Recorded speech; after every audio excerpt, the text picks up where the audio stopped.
Hello, women of wisdom. I am so excited. Yesterday, we kicked off May Momentum Mental Health Series. And I am so excited because today we have the amazing Jeanie Oberg McKinney coming in and talking about recovering after a narcissistic relationship. And if you've ever been in a relationship with a narcissist, first and foremost, I'm so sorry. Second off, take a breath.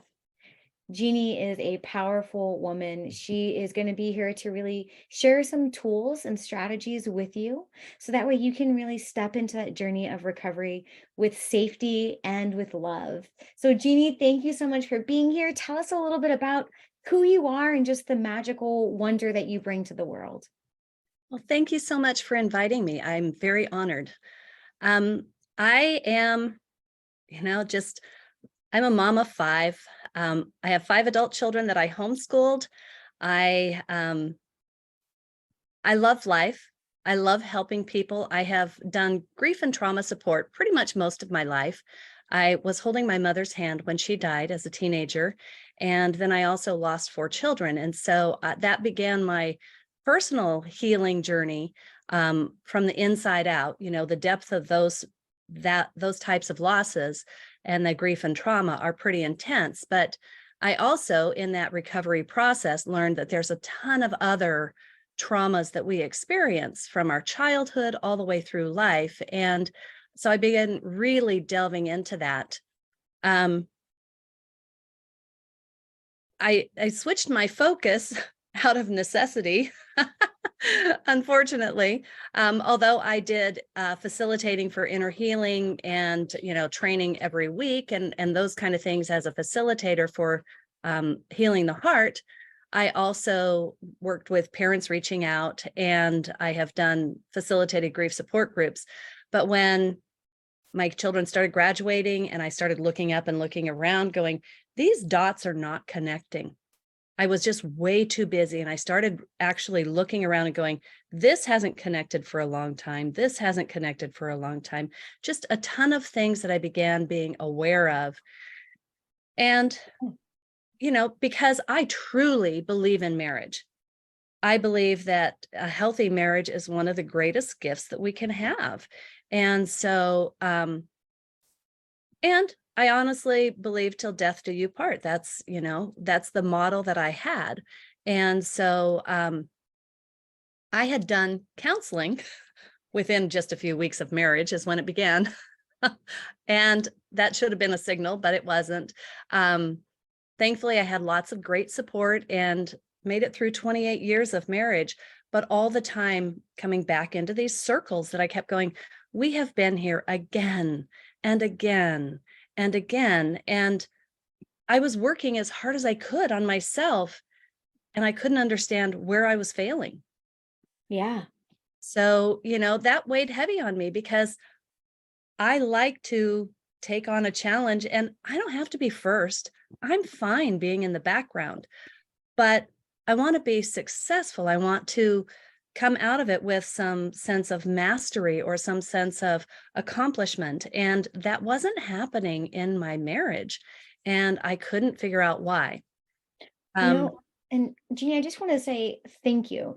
Thank you for really showing your vulnerability and really talking about the different levels of trauma that you've experienced.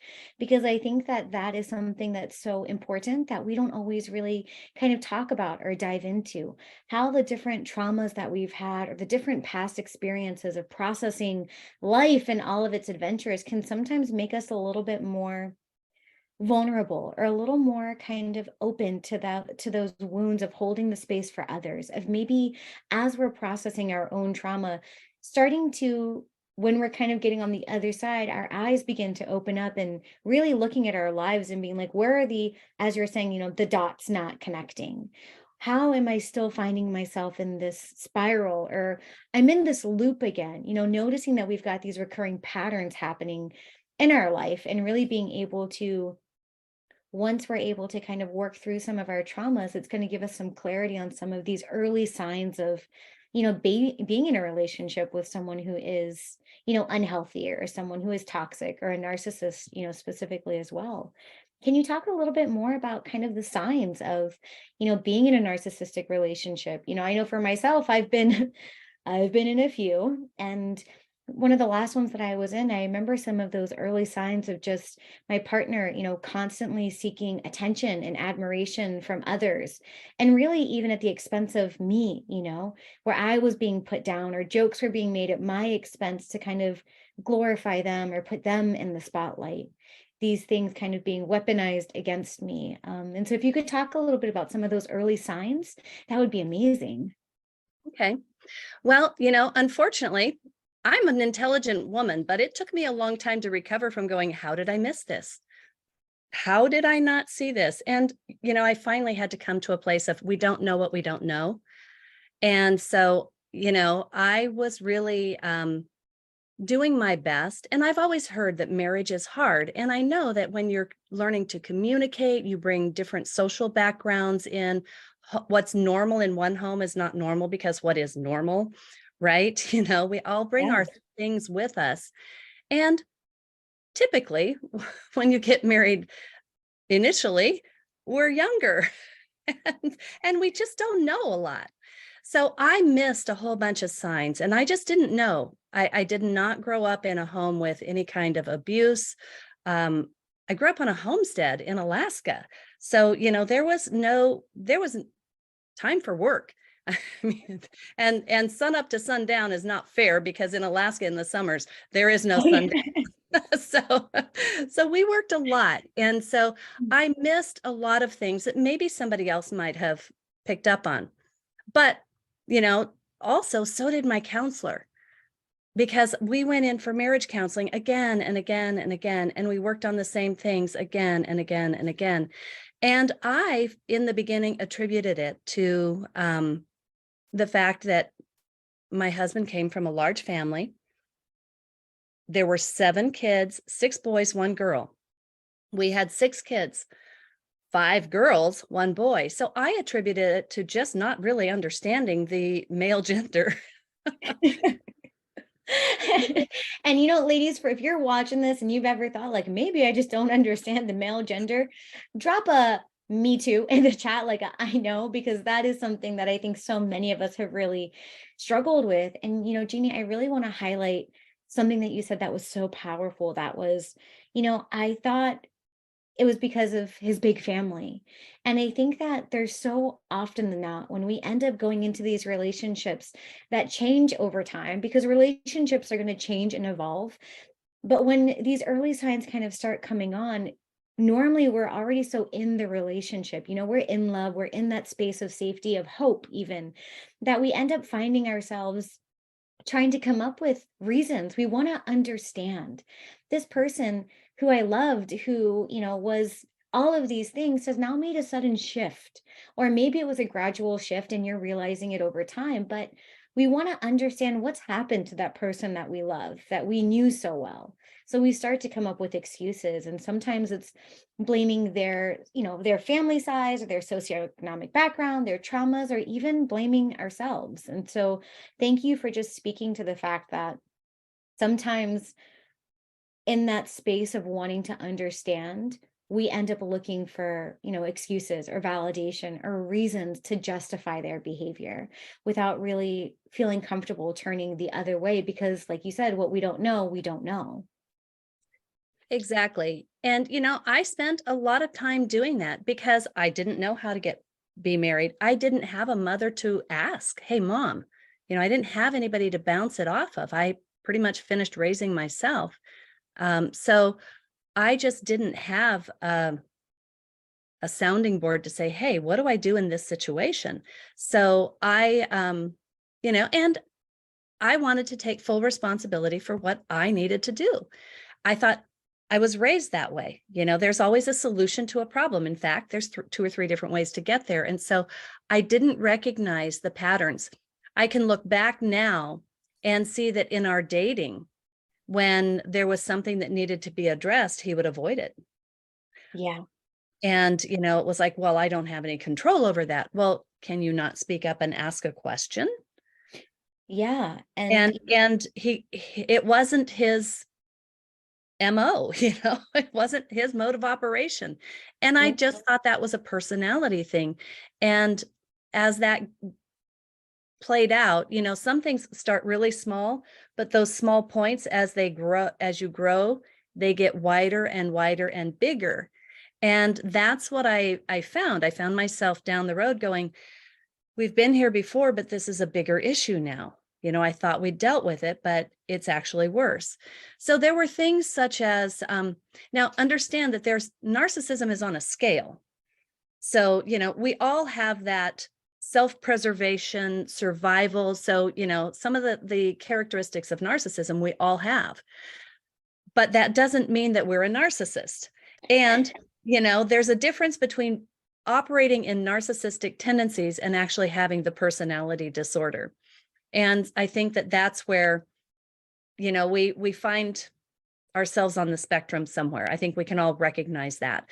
So in that process of recognizing myself and things, I became very codependent and took on the things that he was projecting to me, because he was not an overt narcissist very often.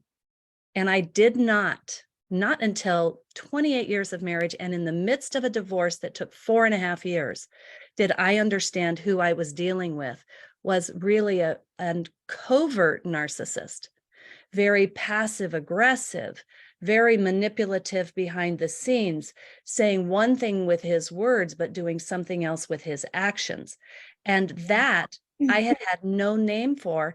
And when I would try and explain it to somebody, they'd go, "Oh, that was so nice of him." I said, "Yeah, the words were right, but I came away feeling backed into a corner and slimed.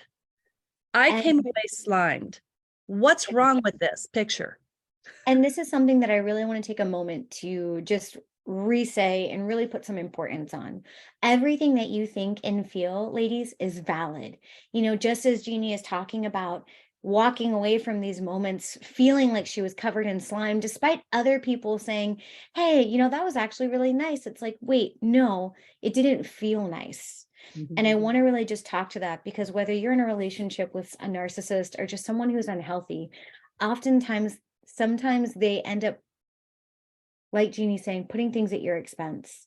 They might be saying something with a smile, but there's an undertone or a hidden message kind of behind it that you have to be able to find these deeper ways of trusting yourself, which I know can be really difficult, especially if you struggle with anxious attachment or like avoidant attachment or even codependency tendencies as well. It can be really difficult for you to take that trust of saying, "Ooh, I feel like I'm covered in slime," even though everyone's saying that that was a nice thing.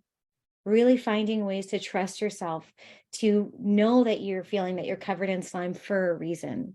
You are not crazy. Everything you think and feel is for a reason. And so, Jeannie, thank you so much for talking about that. Because I know even in my narcissistic relationship, there are so many times where it'd be like, oh, like what a sweet gesture. It's like, no, no, that wasn't sweet, because it was just a way of undercutting or undermining or making you look like an idiot. Like these kind of moments of choosing again to show their importance or their need for admiration at the expense of someone else.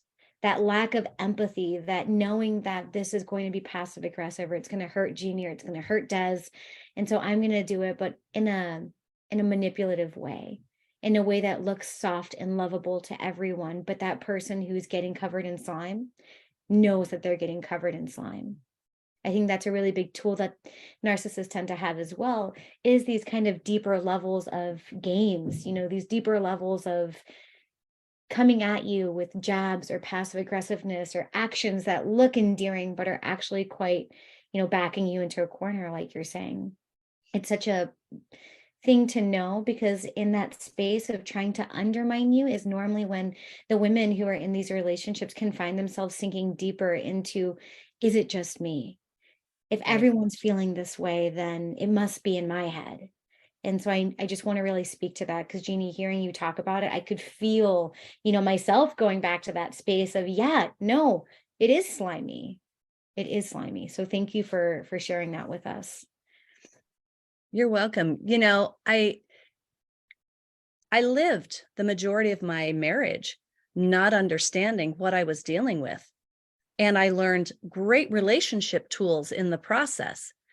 But when I would apply them, and we often, we're in the marriage counseling together, it's not like we didn't both hear the same thing.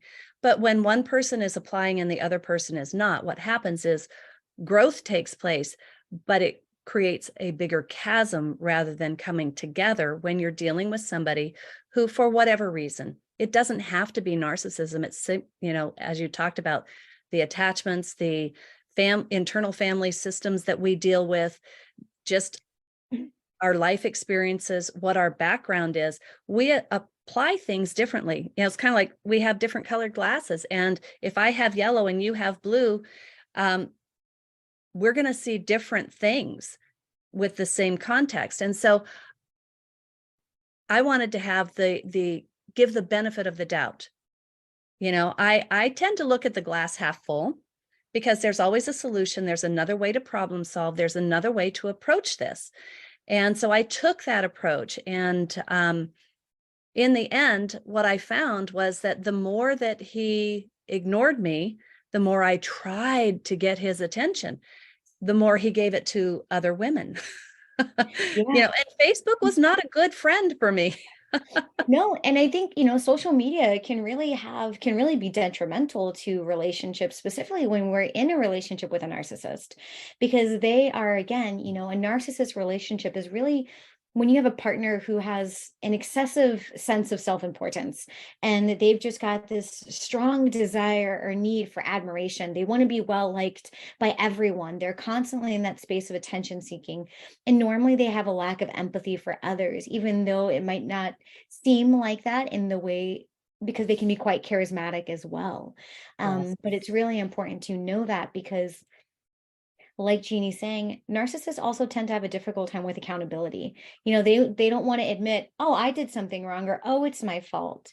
Because again, narcissists really struggle with that self-importance. That's a big thing for them, to make sure that they feel of value, that there's not going to be something that's going to kind of bring them down, which is also kind of why these unrealistic expectations can really not just mirror into their sense of self, but be projected onto their partners. And because there's that lack of accountability and that desire and need for constant attention, they will seek it elsewhere, which is why social media can be such a headache, because they're seeking that attention from other areas and they're pulling away from you without taking accountability. And unfortunately, it's a lot of the women that I work with, and even with myself, like you're saying, wanting to find the solution. Okay, well, what can I do to make it better? Because we're here taking accountability. We're here doing the work. And that's real. I mean, that's it. As women, we are nurturers and we are turning around. I was turning around wanting to model the best example I could for the kids of how to do it well. And I was constantly plugging holes as he shot holes in the boat and we were sinking. For Yeah. us, it was a real struggle. One of the ways that the narcissism came up was that he grew up in a family that struggled financially. And so when he had money, he just spent it. That lack of accountability, we would sit down and talk about a budget and he'd say, okay. And I say, this is really where we're at. We only have this much left at the end of the month and there's nothing left. And he'd go, okay. And then go take that amount out of the account 3 times and I'd be Yeah. bouncing checks. And it's like, but you knew, oh, well, I needed lunch. No, you didn't. It was in the refrigerator. I packed it for you. Well, I don't like leftovers. Yeah. And Like, I think but that's you're really, harming our whole family. yeah, it's really in that space of just, coming back to that lack of accountability. Mhm. And not every narcissist is gonna, struggle with accountability, although it is a really big kind of sign. And you'll also, like Jeannie was saying, you might end up in a relationship with someone who isn't accountable, but isn't a narcissist. It's so difficult to be able to say this is what a narcissist is and this what is a narcissist isn't, because all of these different pockets, like Jeannie's saying, it's on a spectrum. Just like we can't say this is, this is a woman and this is a teacher and this is a blank. There's going to be different molds in each one of those patterns. But if you're in a relationship where you are feeling unseen, where your partner is not taking accountability, where it feels like you are covered in slime, just take a breath, Know that you are not alone and there is some support and resources out there for you. I've got a link for Jeannie's Facebook group for anybody who's looking for additional support there. And know that I'm always here to have your back. Jeannie, as we kind of get ready to wrap this powerful interview up, can you share with us maybe a couple of w- steps to recovery, for maybe someone who is become aware that they're in a narcissist relationship and they're really starting to step out of that? Because I know that you end a relationship with a narcissist, it doesn't mean it ends that same day. Normally, it can take days, weeks. I ended things with my narcissistic partner about 5 years ago, and I still get emails from them.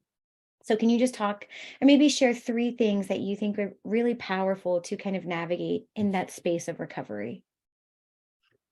Sure.